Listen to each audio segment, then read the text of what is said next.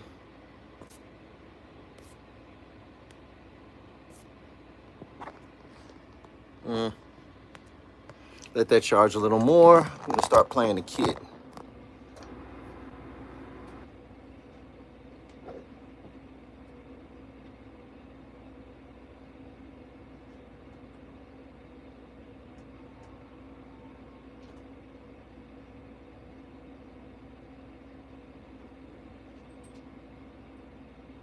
Wheelchair seat and amputations. Act now and call to schedule your nerve damage screening. First 25 callers receive this.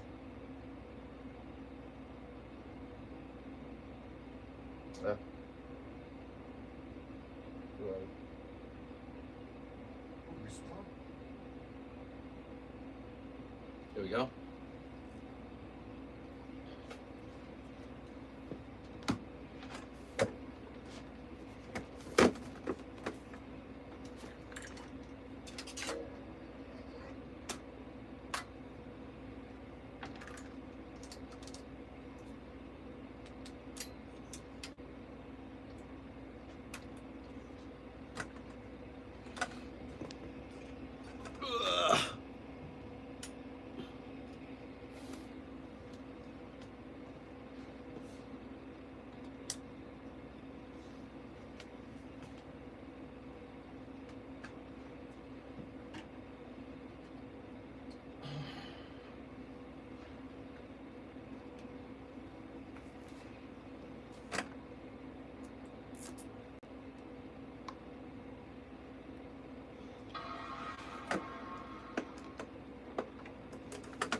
Oh,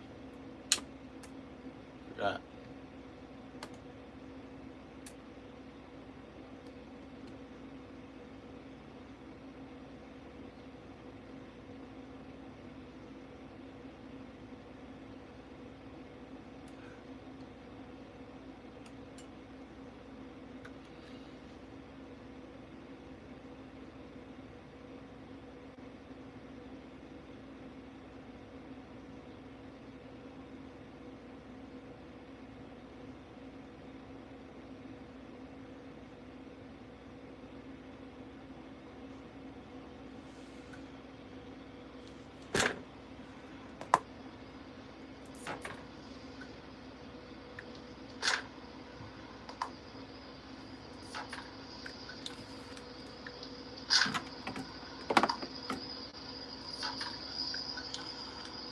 Okay.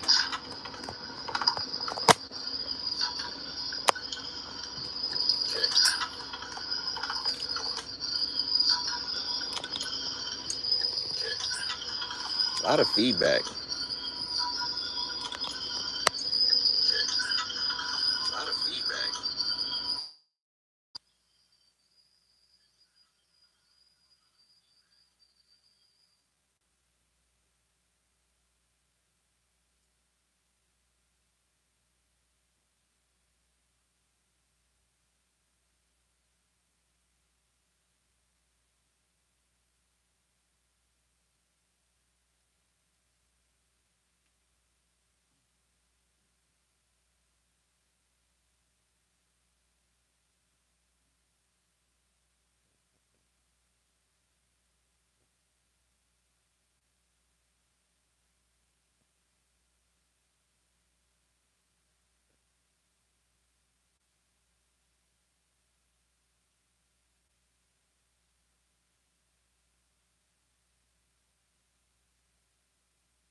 Test, test, test.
I gotta change that head.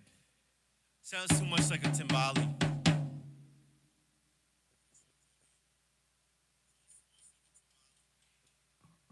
Um, I use Remo and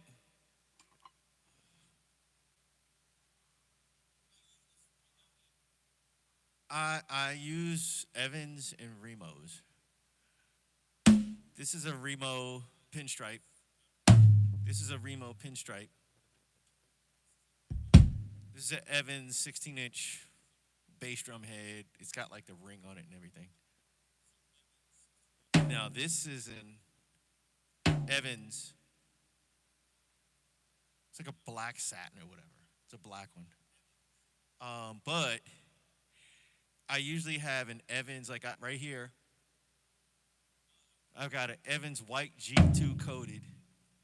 I have another Evans G2 coated that I usually have on here, but I just put this back on. Um, all my snares have Evans heads. I prefer Evans heads, Evans snare heads, particularly the Evans Genera, dry HD Generas, the ones with the little pinholes in the around them, because like it's so easy to get a great snare sound. It's really easy. Now this snare, I'll take it off and show you.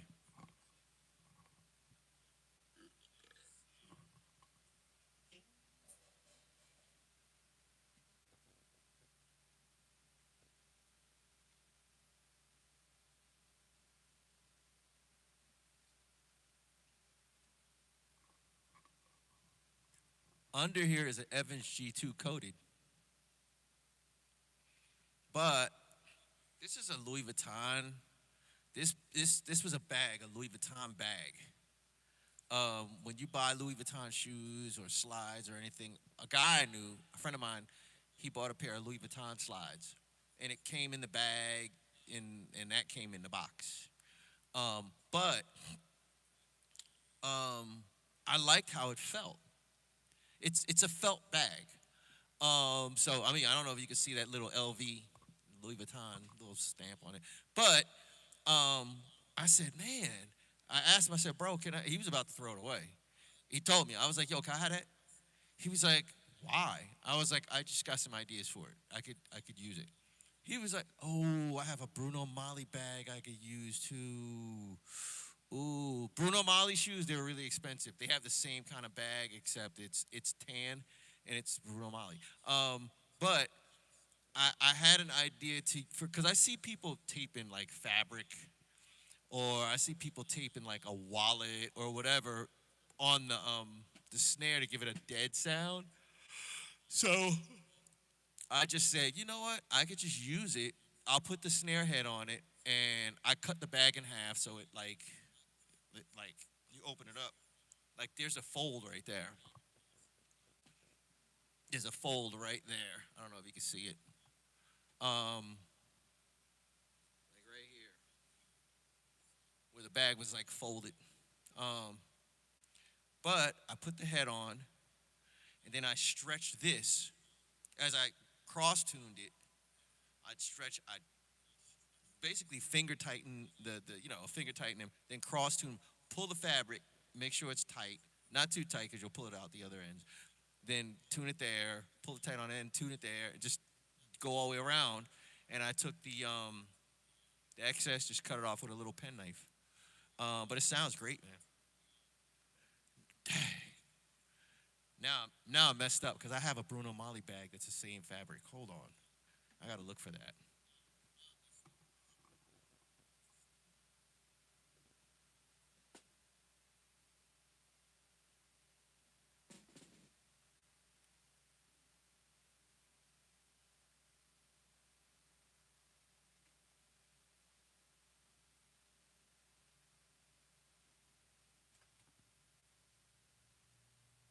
Yes, I have it.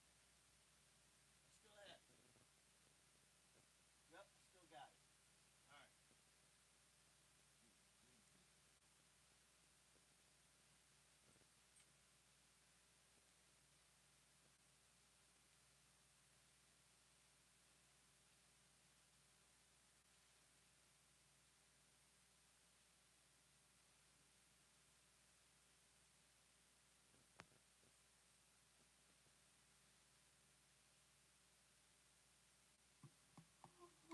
But now I have to mount my other. I have another bongo.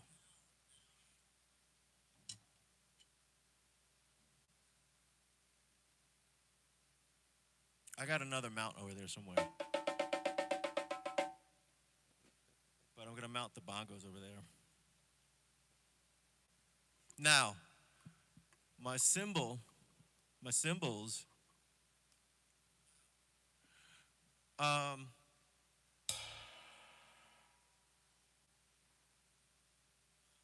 it's a K Zildjian Constantinople, 22-inch, medium low ride, 22-inch medium low ride. This is a Zildjian A, 18-inch crash. This is a 16-inch fast crash, Zildjian fast crash. This is a Starian China cymbal. I beat it up and stuck it in the oven, let some heat get to it, and threw it outside, hosed it down, let the to kind of shock the metal. Now it sounds the way I want. This is a Mino bell. This is a stack I made out of two cymbals. This is a stack I made, another stack I made out of two cymbals. The difference with this is, I love this. This is from a Sabian. I try to stay true to Zildjian. I just like Zildjians. But the top of this is a Krut, K-R-U-T. It's an English cymbal company that is no longer in business. I've had one before. I found one at a used drum, like a used instrument store. I had a 20-inch ride. They didn't last long because they suck. I got one in like maybe '09 or 2010. But when I was looking for old cymbals and I found this one, I was like, I don't know, it cost me like $10. So the stack that I had here that was from this the Sabian, the bell part is part of this stack. The top part is a Zildjian A custom, 16-inch that cracked, so I just cut it and whatever.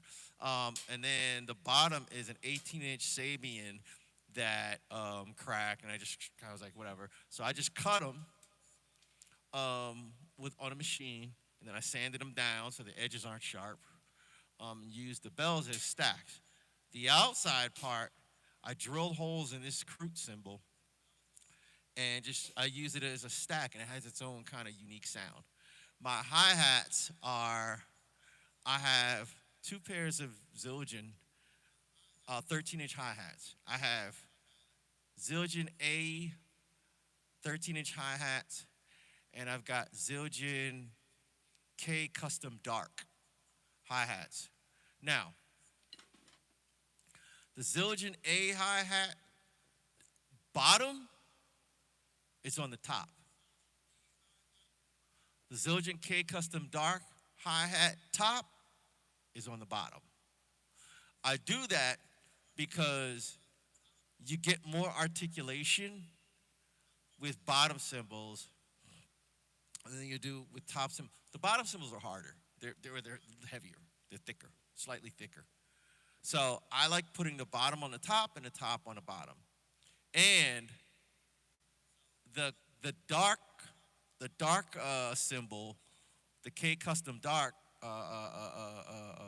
hi-hat cymbal, it's got kind of like a darkness to it. But sometimes cymbals that are too dark, can be like so dark that you lose articulation. So what I do is I use the Zildjian A bottom to not only give me articulation, to kind of give it some kind of brightness so it cuts through the mix. So yeah, I use the bottom for the top hi-hat and the top for the bottom hi-hat. And I mix the two, like the other ones I got over there on my practice kit.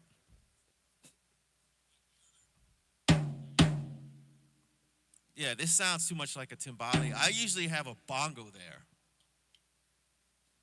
It's over there. I don't feel like getting up. But I usually have a bongo there. Matter of fact, during the stream, I just switched it out. Because I don't know. I just want to get back to using this, so.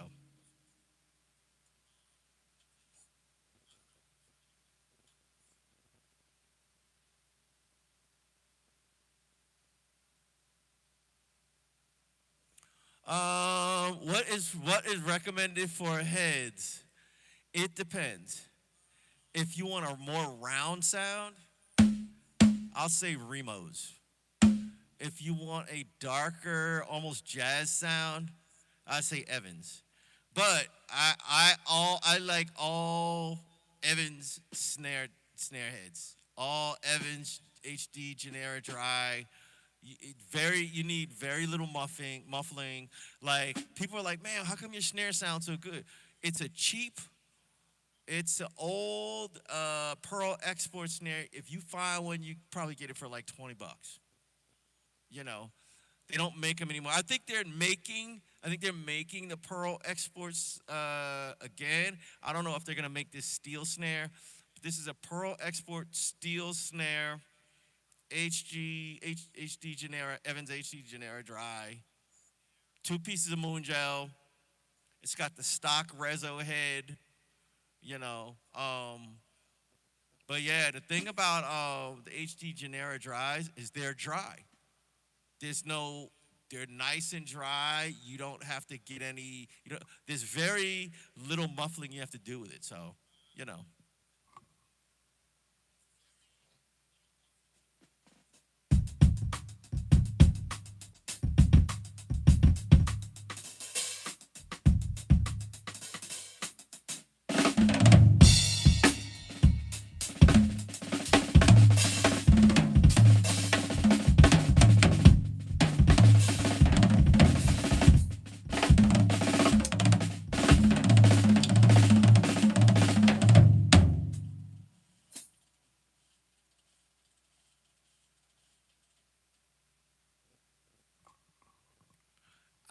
I wish you were here earlier. I don't take requests, man, because I'm trying to learn how to develop my style. I don't want to play like Mike Portnoy. No offense, man. I literally, early in the stream, I was explaining that to a guy. I was like, no offense. He asked me about Danny Carey. I said, I like him, but I don't learn his stuff because I want to sound like me. I don't want to sound like Danny Carey or Mike Portnoy or I don't want to sound like anybody else. I spent all my life learning everybody else's stuff, you know, and the most you can sound like is a cheap imitation of the person who actually made that stuff. So I just don't, it's not that I can't play it. I can certainly play it. Will I? No, it's not something that I don't want it to come off the wrong way, but it ain't a challenge, man. It's not, bro. I'm,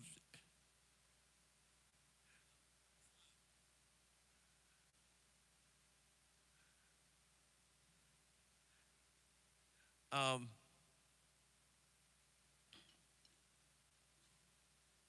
you know. Throw a fish. Um,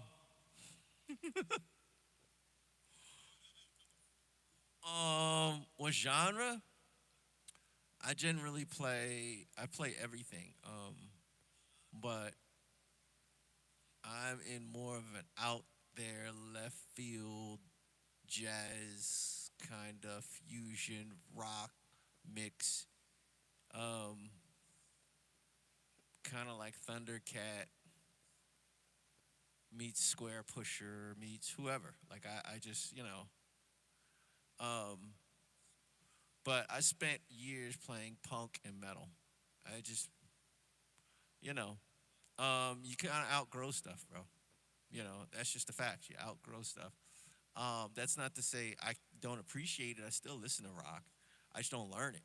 You know, I listen to it mainly for just the overall songwriting and the guitars. But I don't go out to play. Now, if somebody hires me, of course, if it's a rock band, of course. I love country. I love country music. Um, but I'll play country. I'll play rock. I'll play blues. I'll play jazz. I don't have a specific genre per se. I like what I like. I play what I play what I'm hired to play. So um, so but yeah, the stuff I listen to, you'd never heard of it, you know. But the musicianship is world class. You know, it's the stuff I aspire to be to. It's the stuff I aspire to do. Like so I that's the stuff. Like I don't know. I don't know, man. Like I said, I aspire to play at that level. You know, and like I was listening to Dream Theater in the '80s, bro. In the '80s and early '90s. You know, um,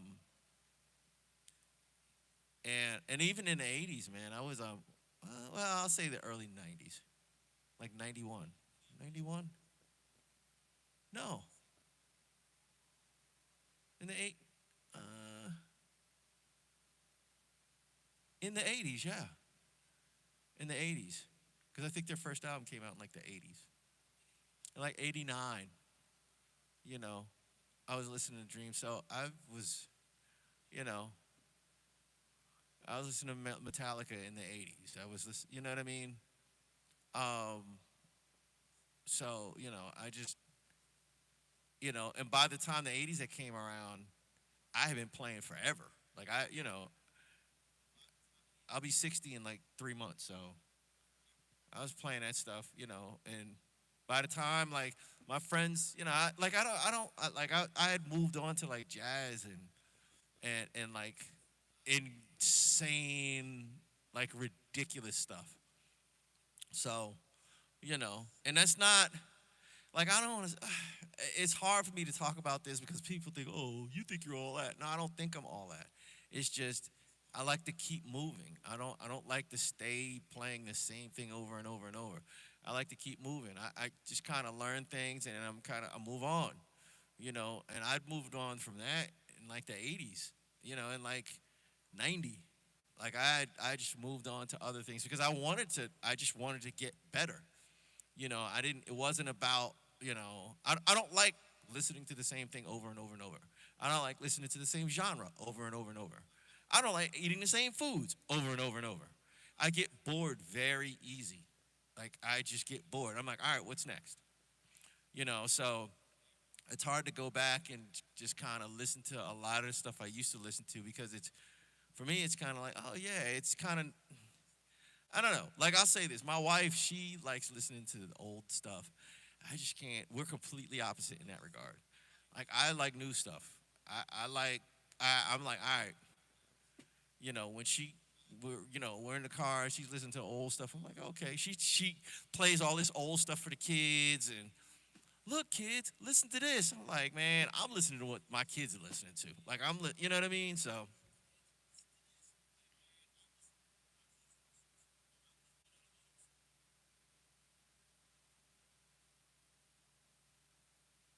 um I got a Pearl. It's a really, really cheap Pearl. Really cheap. Eventually, I want to get a nice one, a nice double pedal. But it's not even an eliminator. It's before the eliminator, like their first double pedals. Is one of those. It's like it's ancient. I had to work on it and fix it and do all this stuff to kind of get it to work. Excuse me, to get it to work pretty decently, but it's old, man. It's old as dirt. I put like new springs on them. I put sealed bearings in it, and took it all apart, cleaned it up, and put it all back together. And it works pretty good, but it's just it's not an eliminator. You know. Um, Ultimately, I'm gonna get a DW 9000, either a 9000 double pedal or even a Pearl. The Pearl Demon drives are pretty nice.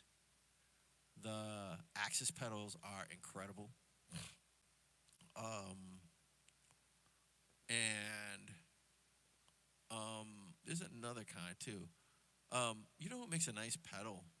Yamaha. Yamaha makes really nice pedals. They're very responsive.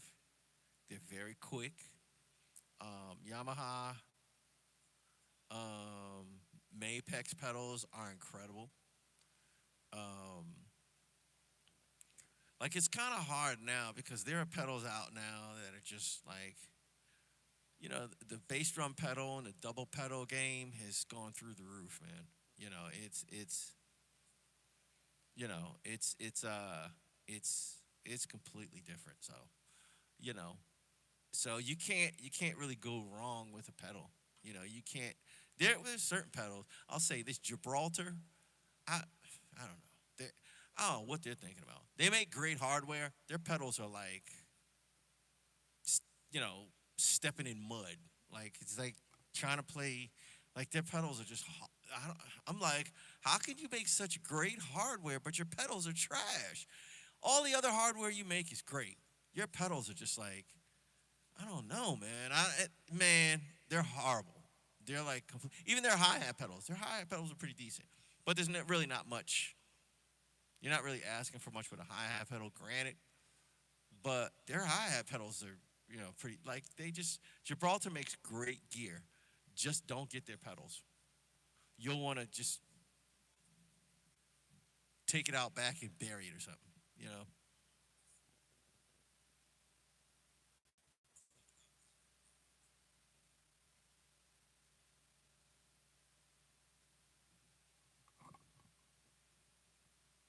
the, both of us were we were successful on TV, but we weren't Eddie, right? So they wanted to do it with Eddie, and Martin was like, after we met, he was like, no.